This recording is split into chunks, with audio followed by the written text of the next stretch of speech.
प्रिय दर्शकों, चाहे जीवन में कुंवारे मर जाना, लेकिन कभी भी ऐसी स्त्री के साथ में विवाह मत करना, या फिर कहे तो किसी प्रकार का रिश्ता, दोस्ती या फिर संबंध ऐसे स्त्रियों से भूलकर भी नहीं रखना।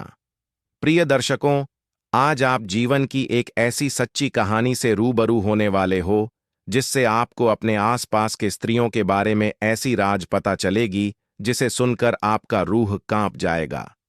हाँ प्रिय दर्शकों, इस कहानी में आप लोगों को सुनने के लिए मिलेगा कि वह लड़की कैसी हुआ करती है जिनसे इंसान अगर भूल से भी शादी कर ले तो वह बर्बाद हो जाता है, चाहे कितना भी धन कमाए लेकिन हमेशा गरीब ही बना रहता है। आइए इस कहानी के माध्यम से समझते हैं। एक बार की बात है, एक तालाब के किनारे एक पेड़ में कौवा रहा करते थे। कौवा गिर्द के पास बैठा हुआ था तो कौवा ने गिर्द से पूछा, मैं जंगल से उड़ते हुए आ रहा था तो मैंने देखा कि पृथ्वी लोक कितना स्वार्थी बन गया है। कौन अपना है और कौन पराया, आज के समय में यह समझना बहुत कठिन है। गिर्द बोला, हे कौवा, सही कह रहे हैं आप। अब कौवा बोला, ऐसे में जो एक जीवन साथी होती है, जो किसी इंसान के साथ उसके पूरे जिंदगी साथ रहती है, उसके बारे में पता होना बहुत जरूरी है। फिर गिर्द कौवा से कहती हैं, सही कह रहे हो, नहीं तो किसी भी इंसान का जिंदगी एक पल में बर्बाद हो जाता है, वह अमीर से गरीब बन जाता है। कौवा ने कहा, हे गिद्ध, ऐसी कौन सी बात है जो हर एक इंसान को उसके विवाह से पहले पता होनी चाहिए। गिर्द कहता है, मैं आपको यह बातें एक कहानी के जरिए बताता हूं, आप बस कहानी को ध्यान से पूरा सुनना, क्योंकि आधा अधूरा ज्ञान कोई काम का नहीं होता। प्रिय दर्शकों, कहानी शुरू करने से पहले मेरा आप सभी से अनुरोध है कि आप हमारी कहानी में खो जाएं। उससे पहले हमारे चैनल ज्ञान टिप्स 99 सब्सक्राइब करके बेल आइकॉन अवश्य दबा लें, जिससे हमारी हर वीडियो का नोटिफिकेशन सबसे पहले आप तक पहुंच सके और आप हमारी हर वीडियो से प्राप्त ज्ञान को अपने जीवन में उतार सके। तो चलिए कहानी शुरू करते हैं। तब गिर्द कहता है, हे कौवा, प्राचीन काल की बात है। एक गांव जो कि नदी के किनारे बसा हुआ था, उस गांव में एक बहुत ही दयावान राजा रहते थे और उनकी 2 रानियां थीं, और राजा अपने पत्नियों से बहुत ही घनिष्ठ प्रेम करते थे। और एक दिन राजा के राजमहल में एक बेटा पैदा होता है, और इसी खुशी में गांव के जो राजा थे वह अपने दरबार में नृत्य सम्मेलन का आयोजन करते हैं, और इस नृत्य सम्मेलन में आसपास के गांव से भी कुछ लड़कियां भाग लेती हैं। शाम का समय था और नृत्य कला का आयोजन शुरू हो चुका था, और तभी राजा की नजर अचानक से एक सुंदर स्त्री पर पड़ती है, जिसका नृत्य देखकर राजा उन पर मोहित हो जाते हैं। और उसके बाद राजा मंत्री को कहकर अपने विवाह का प्रस्ताव उस लड़की के सामने पेश करवाते हैं, और वह लड़की इस प्रस्ताव को सुनकर के आश्चर्य में पड़ जाती है। और वह लड़की उस मंत्री से कहती है, मुझे कुछ वक्त दीजिए, मैं सोचकर बताती हूं। फिर कुछ दिनों के बाद राजा उस लड़की से शादी कर लेते हैं।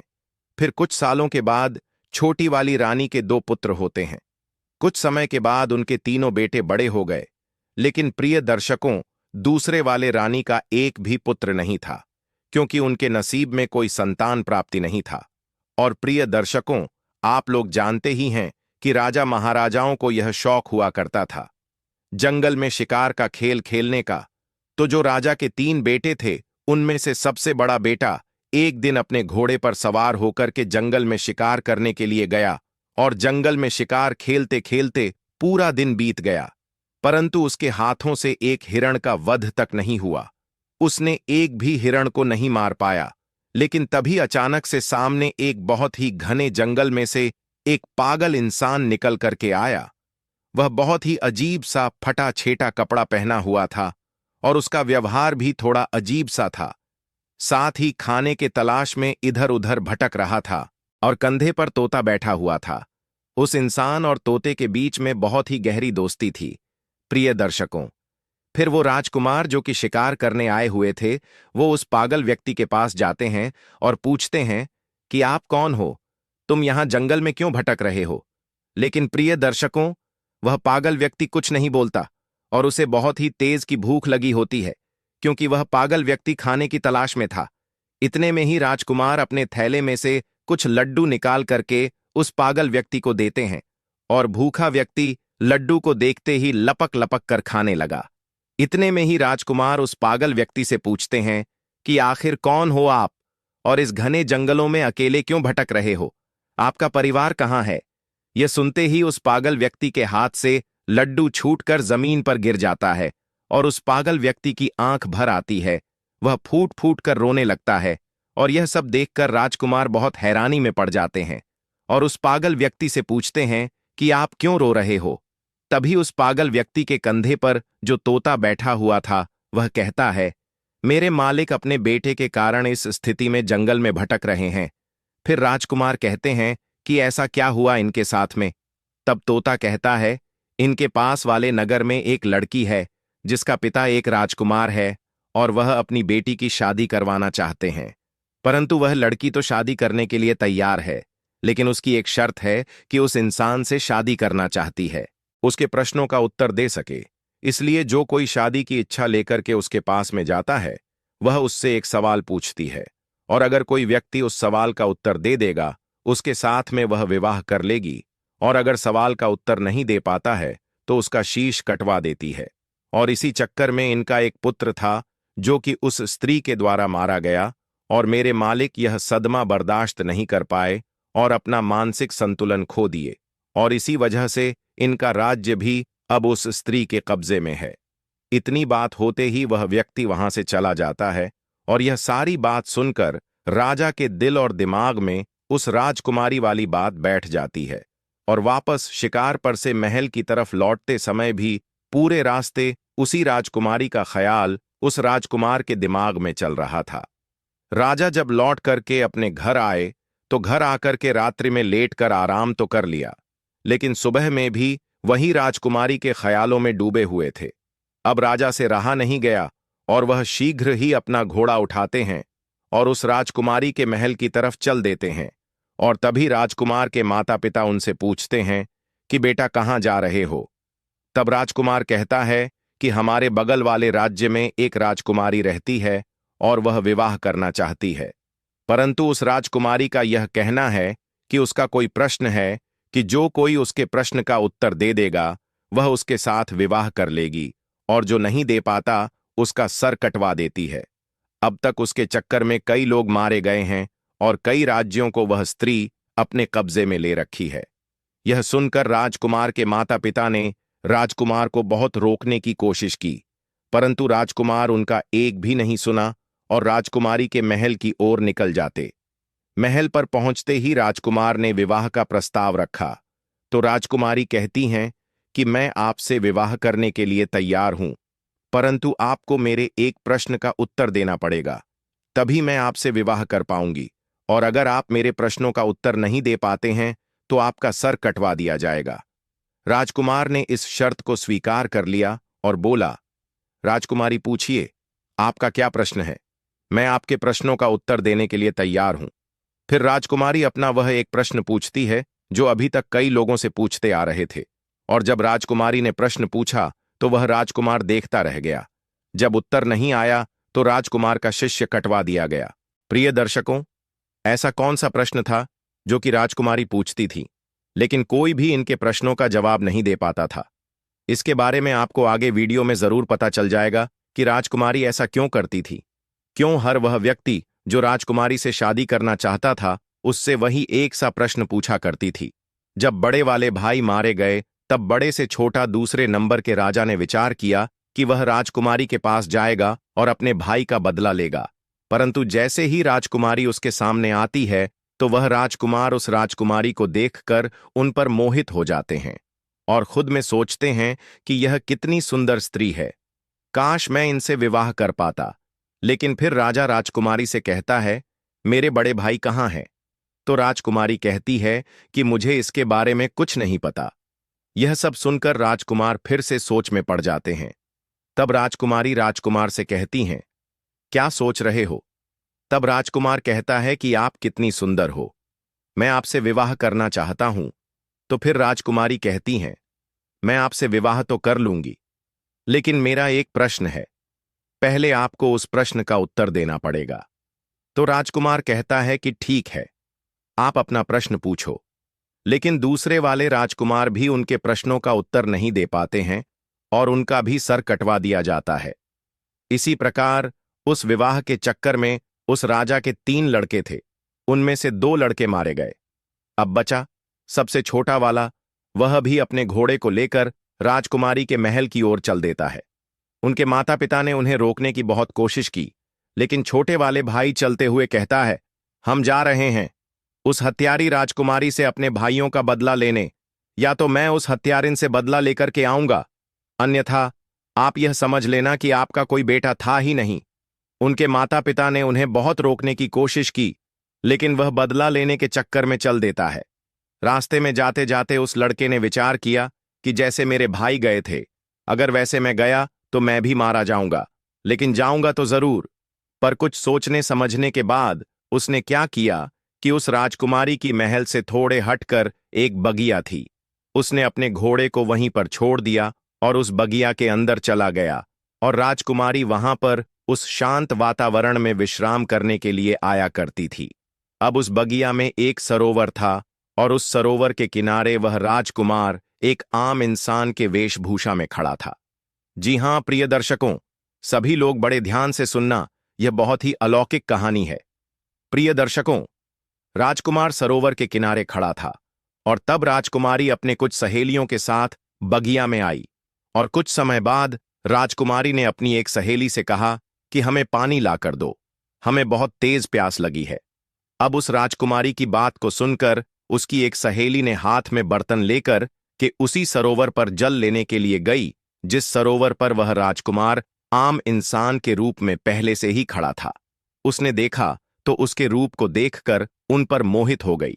वो राजकुमारी की सहेली फिर जल लेकर के आई और राजकुमारी को पिलाया, फिर तुरंत लौट करके सरोवर के पास चली गई और उसने जाकर के उस राजकुमार यानी कि उस आम आदमी से कहती है कि आप कौन हो, यहां क्या कर रहे हो?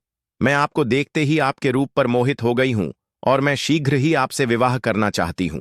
फिर राजकुमार कहता है कि वह तो ठीक है, लेकिन आप कौन हो? फिर वह लड़की कहती है कि मैं राजकुमारी की सहेली गंगा हूं।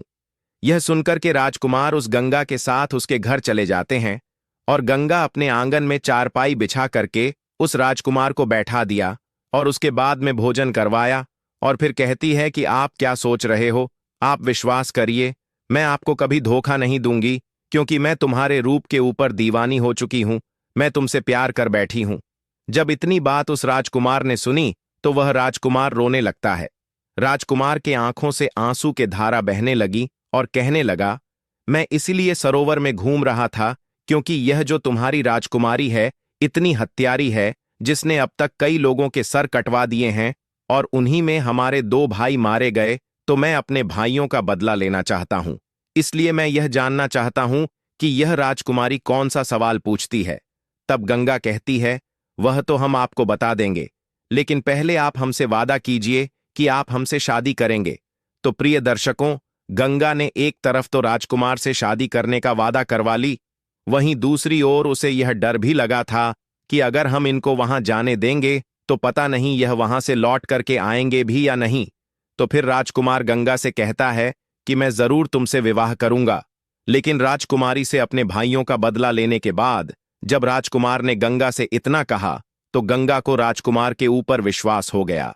तो फिर गंगा ने राजकुमार को राजकुमारी के बारे में बताना शुरू किया, और गंगा ने कहा कि वह हर एक इंसान से केवल एक ही प्रश्न पूछती है कि गुल सरोवर की क्या कहानी है। तब राजकुमार ने गंगा से कहा कि आपको अगर प्रश्न पता है तो इसका उत्तर भी अवश्य पता होगा, आप हमें इसका उत्तर सुना दीजिए। लेकिन गंगा तुरंत हाथ जोड़ करके बोली, हे महाराज, अगर मुझे उत्तर के बारे में मालूम होता तो चाहे कुछ भी हो, मैं आपको इसके बारे में जरूर बताती।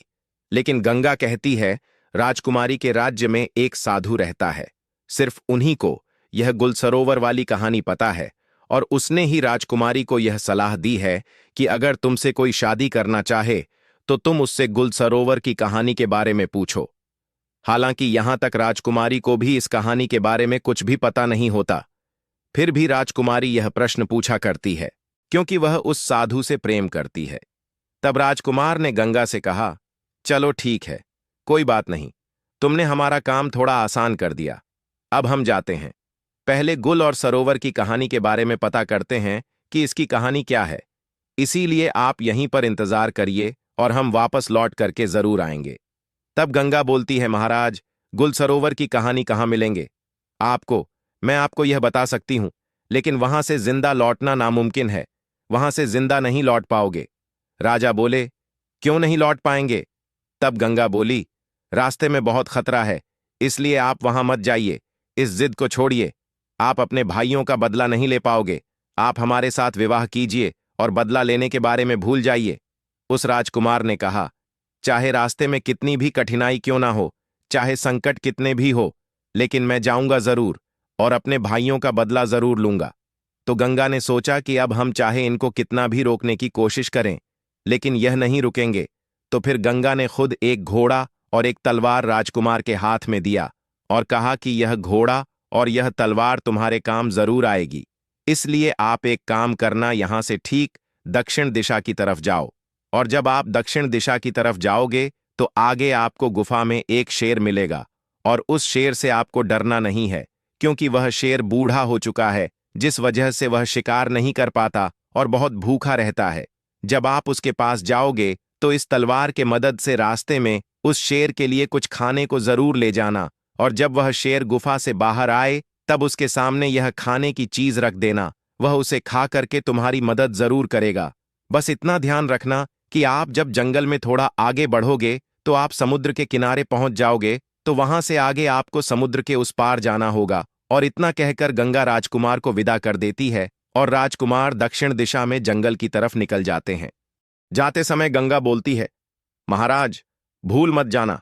लौट करके जरूर आना, चाहे कुछ भी हो जाए। मैं आपका जीवन भर इंतजार करूंगी। मुझे आप भूलोगे तो नहीं तो? उस राजकुमार ने विश्वास दिलाते हुए बोला कि आप चिंता मत करो, मैं लौट करके जरूर आऊंगा और तुमसे विवाह करूंगा। इसीलिए आप तनिक भी चिंता मत करो। अब वो राजकुमार धीरे धीरे जंगल की तरफ बढ़ने लगा तो गंगा के मुताबिक उसको एक शेर का गुफा मिला, जिसमें वही एक बूढ़ा शेर था, जिसके बारे में गंगा ने राजकुमार को बताया था, और साथ में यह भी कहा था कि आप रास्ते में इस तलवार की मदद से उस बूढ़े शेर के लिए कुछ खाने को ले जाना। तो वह राजकुमार बिल्कुल ऐसा ही करता है और उस शेर के सामने खाना रख देता है। क्योंकि शेर बहुत भूखा था तो वह खाना देखते ही बहुत खुश हो जाता है और लपक कर खाना शुरू कर देता है। राजकुमार देखता है कि अब तो शाम हो चुकी है, जिस वजह से हल्का हल्का ठंड भी लगने लगता है और कुछ देर में अंधेरा भी हो जाएगा। तो वह क्या करता है कि आसपास से कुछ लड़कियां इकट्ठा करके ले आता है और गुफा के सामने थोड़ा सा आग जला लेता है। तब उसी आग के पास में आकर वह शेर राजकुमार के बगल में बैठ जाता है और राजा उस शेर को सहलाने लगता है, और कुछ समय बाद राजकुमार को आंख लग जाती है। राजकुमार वहीं पर सो जाता है। फिर अगले सुबह होते ही राजकुमार उस शेर के साथ जंगल में आगे दक्षिण दिशा की तरफ बढ़ने लगता है। चलते चलते जंगल में राजकुमार को आगे कई मुसीबतें आती हैं। कई तरह के जानवर राजकुमार के सामने आते हैं, लेकिन उस बूढ़े शेर की दहाड़ से सभी जानवर डर के भाग जाते हैं। और इसी तरह राजकुमार उस बूढ़े शेर के साथ चलते चलते समुद्र के किनारे पहुंच जाते हैं, और पहुंचते ही देखते हैं कि थोड़े दूर पर एक व्यापारी कई हाथियों पर सामान लादकर कुछ सैनिकों के साथ समुद्र के तट पर खड़े हैं। अब वो राजकुमार उस व्यापारी के पास जाता है तो व्यापारी उससे पूछता है कि कौन हो, आप यहाँ क्या कर रहे हो? फिर राजकुमार अपने साथ बीती हुई घटना को उस व्यापारी को बताता है और कहता है, मुझे किसी भी तरह समुद्र के उस तरफ जाना है। इतने में ही व्यापारी देखता है कि उस पार से उसकी नाव आ रही है, जिस पर वह व्यापारी सामान को रखवाकर समुद्र के उस पार पहुंचवाया करता है। नाव के समुद्र के किनारे पहुंचने के बाद वह व्यापारी सामान को नाव पर रखवाता है, और इतने में वह राजकुमार उस व्यापारी से कहता है, आप कृपा करके मुझे भी इस नाव की मदद से समुद्र के उस पार पहुंचवा दें। फिर व्यापारी ने कहा, अगर अब इस नाव पर थोड़ा सा भी वजन बढ़ेगा तो यह नाव डूब सकती है। मुझे माफ करें, मैं आपकी मदद नहीं कर पाऊंगा। राजकुमार ने कहा, अब तो आप सब कुछ जानते हैं, मेरा समुद्र के उस पार जाना कितना जरूरी है। आप एक काम करिए, मेरे पास कुछ सोने के सिक्के हैं और यह गले की चैन, इसको आप रख लीजिए, परंतु मुझे इस नाव से जाने दीजिए। प्रिय दर्शकों, वह व्यापारी बहुत ही लालची था, इसलिए वह राजा के दिए हुए सोने के सिक्के और उसकी चैन रख लेते हैं और नाव से सैनिक के द्वारा कुछ सामान उतरवा के राजा को उस नाव पर जाने देते हैं। और इसी तरह राजकुमार उस नाव पर बैठकर समुद्र के उस पार गुल और सरोवर की कहानी की तलाश में निकल जाते हैं। ठीक 15 दिन बाद राजकुमार समुद्र के उस पार एक नगर में पहुंच जाते हैं और नगर में गुल और सरोवर की कहानी की तलाश में इधर उधर भटकने लगते हैं। और देखते देखते वह राजकुमार एक राज्य में पहुंचते हैं और जिस राज्य में वह पहुंचे उस राज्य का नाम गुल होता है और वहां के राजा का नाम सरोवर था। वहां पर पहुंचकर राजकुमार देखता है कि सरोवर नाम के राजा के राज्य में नृत्य कला होता था और वहां पर कई लोग आया करते थे, संगीत बजता था, नृत्य कला होता था, सभा में चारों ओर आनंद का माहौल रहता था। और राजकुमार ने क्या किया कि उन्हीं लोगों के बीच में जाकर बैठ गया। अब 3-4 दिन लगातार वहां पर आता है और चुपचाप चला जाता है, लेकिन किसी से कुछ नहीं कहता। एक दिन सरोवर नाम के राजा की नजर उस पर पड़ गई और सरोवर नाम के राजा ने उसको उठाया। सभा के अंत में उससे कहा, मैंने आपको देखा कि आप 3-4 दिन से आते हो ना, किसी से कुछ कहते हो और ना ही किसी से कुछ बोलते। आप इस राज्य के नहीं लगते हो, इससे पहले कभी यहां दिखाई भी नहीं दिए। कौन हो? आप क्या करना चाहते हो? राजकुमार को तो गुल और सरोवर की कहानी पता करनी थी और उन्हें अच्छी तरीके से पता था कि इस कहानी के बारे में सरोवर नाम के राजा को जरूर पता होगा। इसलिए राजकुमार सरोवर नाम के राजा से कहता है, महाराज, मैं कुछ संगीत गाना चाहता हूं। यह सुनकर सरोवर नाम के राजा उनसे बोलते हैं कि कौन सा संगीत ठीक है, आप सुनाइए। और इतने में सरोवर नाम के राजा के इशारे पर पीछे से ढोल बजने लगते हैं और राजकुमार संगीत गाने लगते हैं। उस राजकुमार ने इतना सुंदर संगीत सुनाया कि पूरी सभा बैठी हुई वाह वाह करने लगी। राजा खुश हो गया और राजा ने खुश होकर के बोला, हम तुम्हारे इस गायकी से इतने खुश हैं कि आप चाहे तो कुछ भी मांग सकते हो। आप जो मांगोगे हम आपको वह जरूर देंगे, यह हमारा वचन है। फिर राजकुमार कहने लगा, महाराज, ऐसा ना हो, मैं मांगू और आप अपना पैर पीछे खिसका लें। इसलिए एक काम कीजिए, आप रहने दीजिए, जो कुछ भी है वह ठीक है और जैसे भी है ठीक है, हम जैसे हैं अच्छे हैं। तो उस राजा ने कहा, नहीं, आप मांगो, ऐसा कुछ नहीं है, आप जो कहोगे वह हम आपको देंगे, आपकी जो इच्छा हो वह आप मांगना। अब उस राजकुमार ने कहा, हे महाराज, मुझे कुछ नहीं चाहिए, मुझे केवल आप गुल और सरोवर की कहानी बता दीजिए। उस सरोवर नाम के राजा को पसीना आ गया। जो सरोवर नाम का राजा था उसने कहा, तुमने यह क्या मांग लिया? तुम मुझसे मेरा पूरा साम्राज्य मांग लेते, वह भी मैं तुम्हें दे देता, लेकिन तुमने मुझसे यह कैसा सवाल पूछ लिया? इसकी कहानी मैं जानता हूं, लेकिन मैं वह तुम्हें बता नहीं सकता। तभी राजकुमार ने कहा, महाराज, कुछ समय पहले आपने ही तो यह कहा था कि आप जो मांगोगे हम आपको वह दे देंगे। इसलिए आप केवल मुझे वही गुल और सरोवर की कहानी सुना दीजिए कि आखिर इस कहानी का क्या राज है। अब महाराज अपने ही दिए हुए वचनों में फंस जाते हैं और कहने लगे, अगर तुम्हारी यही इच्छा है, बार बार तुम यही जिद कर रहे हो, तो मैं तुम्हें गुल और सरोवर की कहानी तो सुना दूंगा, लेकिन ध्यान रखना, कहानी खत्म होने के तुरंत बाद हम तुम्हारा सर कटवा देंगे। अगर तुम इस बात पर राजी हो तो हम तुम्हें गुल और सरोवर की कहानी बताते हैं कि आखिर गुल और सरोवर की कहानी क्या है। राजकुमार ने कह दिया, ठीक है, आप मेरा सर काट लेना, लेकिन आप कहानी जरूर सुना देना। बोले, ठीक है, हम तुम्हें जरूर सुनाएंगे। तब महाराज मंत्रियों को इशारा दिया और नौकरों को भी इशारा दिया। अब नौकर चले हैं कारावास की तरफ, वहीं बैठा हुआ देख रहा है। तब नौकर क्या लेकर के आए कि एक लड़की। अब वो राजकुमार देखता रह गया, यह क्या है, मेरी समझ में नहीं आया। तब तक उस लड़की को लाकर के सरोवर महाराज के सामने खड़ा कर दिया। अब राजकुमार के सामने उस सरोवर नाम के राजा ने कहानी शुरू की। तुम सुनना चाहते थे गुल सरोवर की कहानी क्या है, तो सुनिएगा। मेरा ही नाम है सरोवर, राजा मैं ही हूं, वह सरोवर हूं, और गुल यह लड़की है जो तुम्हारे सामने हथकड़ी और बेड़ियों में जकड़ी हुई है। राजकुमार कहने लगा, महाराज, आप सरोवर और यह लड़की गुल, इसका मतलब आपकी ही कहानी है। महाराज ने बोला, हां, यह मेरी ही कहानी है। राजकुमार ने कहा, फिर तो आपसे अच्छी तरह और कौन बता सकता है। महाराज बोले, सुनो, हमारी कहानी क्या है? मैं विवाह से पहले एक बार जंगल में शिकार खेलने के लिए गया था। तो वहां यह लड़की अपनी सहेलियों के साथ बगिया में बैठी हुई थी। ये सब बातें उस सरोवर नाम का राजा समझा रहा है। उस दिन बगिया में घूमते घूमते हम पहुंच गए तो हमारी नजर इस स्त्री के ऊपर पड़ी। यह गुल नाम की लड़की जो तुम्हारे सामने खड़ी है, इसकी नजर हमारे ऊपर पड़ी और इसे देखकर हम इस पर मोहित हो गए और हमें देखकर के यह भी हम पर मोहित हो गई। मैं इस स्त्री के रूप पर इतना मोहित हो गया कि मैं इसके रूप का दीवाना हो गया। अब क्या बताएं?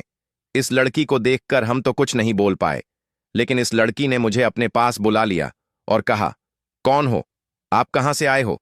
क्या नाम है? तुम क्या देख रहे हो? तो फिर मैंने उलझी हुई आवाज में से जवाब दिया, मेरा नाम सरोवर है और मैं इस राज्य का राजा हूं। और आप कह रहे हो कि क्या देख रहे हो? तो आप इतनी सुंदर हो कि ऐसा लगता है हम आपको ही देखते रहे। तो इससे पहले कि मैं इस लड़की से कुछ पूछता, तब तक इस लड़की ने हमसे पूछ लिया, क्या आप मुझसे शादी करोगे? जो बात मेरे दिल में थी वो इसने कहा तो मैं बहुत खुश हो गया। अब यह लड़की मुझे साथ में लेकर के अपने घर पहुंची। अपनी मां से हट करती है। आईपी की, हे मां, मैं अगर विवाह करूंगी तो इसी के साथ मैं करूंगी, अन्यथा मर जाऊंगी। मां बाप ने बहुत समझाया कि बेटा, इनके घर खानदान का कोई पता नहीं, कहाँ के रहने वाले हैं, इसका कुछ पता नहीं है। और उसकी मां कहती हैं कि एक अजनबी के साथ मैं तुम्हारा विवाह कैसे करा सकती हूं। तब महाराज कहता है, उस समय वह लड़की बार बार अपने माता पिता से विनय करने लगती है और खाना पीना तक छोड़ देती है। अब इसके जिद के सामने इसके माता पिता मजबूर होकर इसका विवाह मेरे साथ करवा दिए। और फिर वह सरोवर महाराज राजकुमार से कहता है, जरा ध्यान से इस कहानी को सुनना, क्योंकि इस कहानी में होता यह है कि इस लड़की का विवाह जब मेरे साथ हो गया, तब विदा होकर के मेरे साथ मेरे घर के लिए आ रही थी। तो रास्ते में यह बहुत ही प्रसन्न थी और मुझसे कह रही थी, मुझे मेरे मनचाहे पिया मिले हैं और मैं खुद दुखी रह सकती हूं, लेकिन इनको कभी दुखी नहीं रहने दूंगी। और कहती थी कि मैं खुद संकट में रह सकती हूं, लेकिन इन पर कभी आंच नहीं आने दूंगी और अपने पिया से हमेशा लगाव बनाकर रखूंगी। ऐसे ही करके हम अपने घर पहुंच गए और इसे अपने घर ले आए। और अब तो हम उसके के प्यार में इतना पागल हो गए कि सब कुछ भूलते जा रहे थे। हम अपना राज्य का दरबार भी समय से पहले बंद का घर पहुंच जाते थे। ऐसे ही कुछ दिनों तक चलता रहा और कुछ दिनों के बाद से जब घर लौट के इस स्त्री के पास आते थे, तो पता नहीं क्यों हमें बहुत जोर की नींद आ जाया करती थी और इतने में ही वह राजमहल से जंगल की ओर चल देती है। उस स्त्री के वहां से निकलते ही मैं भी वहां से निकल जाता हूं, इसके पीछे पीछे जाता हूं। और तभी मैं देखता हूं कि वह स्त्री एक साधु के साथ में बैठी हुई हंस हंस कर बातें कर रही है। इतना सब कुछ देखते ही मैं सोचने लगा कि पता नहीं यह उसका रोजाना का काम था या सिर्फ आज का काम है। उसके बाद मैं चुपचाप वहां से वापस राजमहल में लौट जाता हूं। फिर राजकुमार उनसे कहने लगा कि आगे क्या हुआ।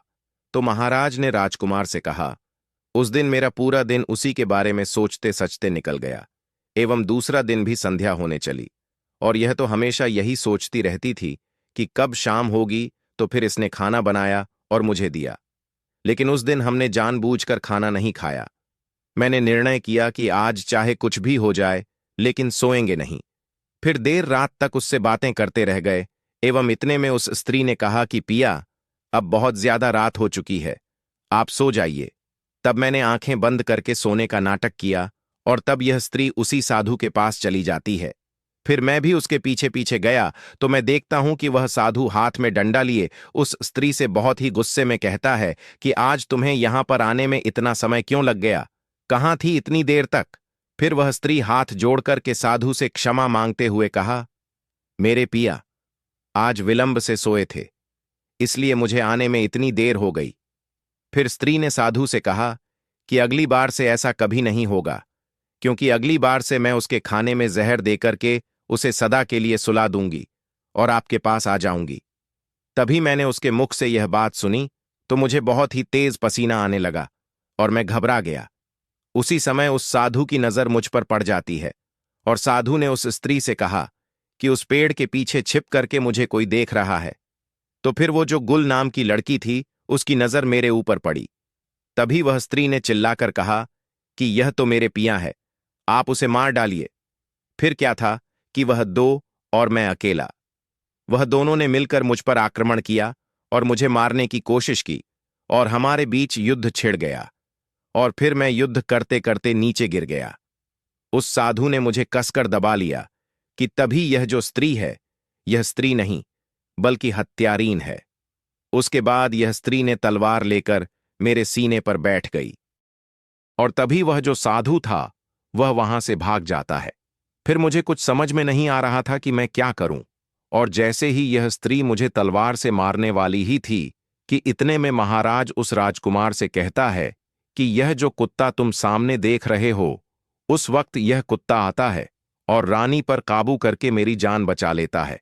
और जो वह साधु था वह समुद्र के उस पार मेहर नाम के राजकुमारी के राज्य में जाकर छिप गया है। राजकुमार को महाराज की पूरी बात समझ में आ गई और महाराज कहते हैं कि यह थी गुल और सरोवर की कहानी। अब मैं अपने वादे के अनुसार पूरी कहानी तुम्हें सुना दी।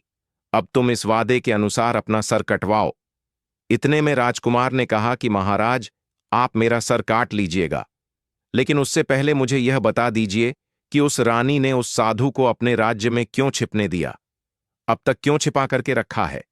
और जब राजकुमार ने यह कहा तो अब सरोवर महाराज जो है वह अपने ही दिए हुए वचनों में फंस गया एवं इस सवाल का जवाब नहीं दे पाने के कारण राजकुमार को छोड़ दिया और कहा, मैं तो तुम्हें छोड़ दे रहा हूं, लेकिन आज के बाद मेरे इस राज्य में कभी नजर नहीं आना। राजकुमार यह सब सुन के उस मेहर नाम के राजकुमारी के महल की ओर चल देते हैं। कुछ दिनों के बाद जब राजकुमार मेहर नाम के राजकुमारी के महल में पहुंचते हैं तो राजकुमारी से कहते हैं, मुझे आपसे विवाह करना है।